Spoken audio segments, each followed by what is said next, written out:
acercamiento ahora considera así la llamada reforma fiscal. El Ministro de Finanzas aconta-nos que, entre otros, redacción de ley mucho antiguo, que eliminar elementos de 100 años pasado y pone ley no cumple con el siglo aquí. Así lo eliminar también complicación innecesaria. Nos a conversar con el ministro Ángel Bermúdez. Aqui tem também uma reforma fiscal, maneira como o Ministro de Finanças a señalar.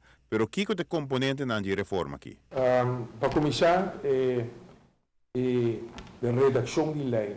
Nós lei de imposto, a lei que eu redigir, maioria siglo passado, de qual diferente de como no início do siglo passado.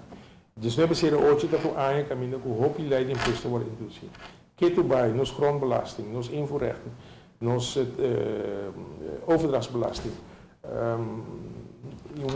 successiebelasting. Diferente dan ainda está redigir mais que 100 anos passado. Dus de linguagem que eigenlijk bono por traduzir de execução fácil hoje em dia.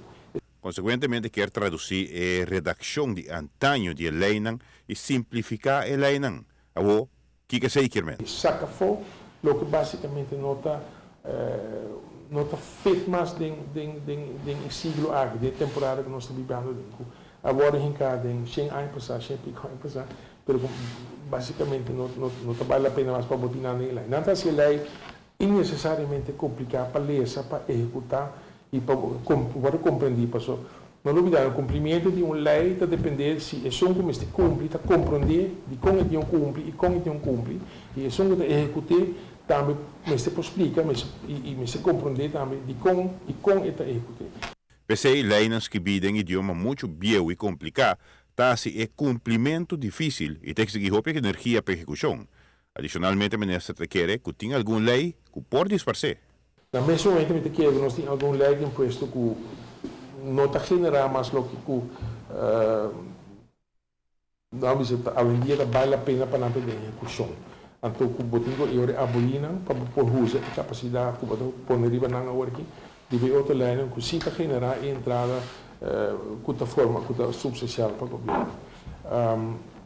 E para de três, que nós focus também lutar para o ar, me explica agora como nós está grava imposto riba entrada, riba salário, riba ganância e como toch nós por lá me dizer certo alívio e de outra banda e alívio é de sentido como por lá generar uma entrada vamos dizer que mais alto mais grande, pero o botar cobra euro e plaza segundo não consumir de nossa comunidade, de nossa economia.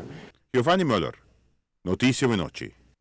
É evidente que a simplificação de imposto eliminar elementos que não tem sentido mais ou que não usa mais em prática.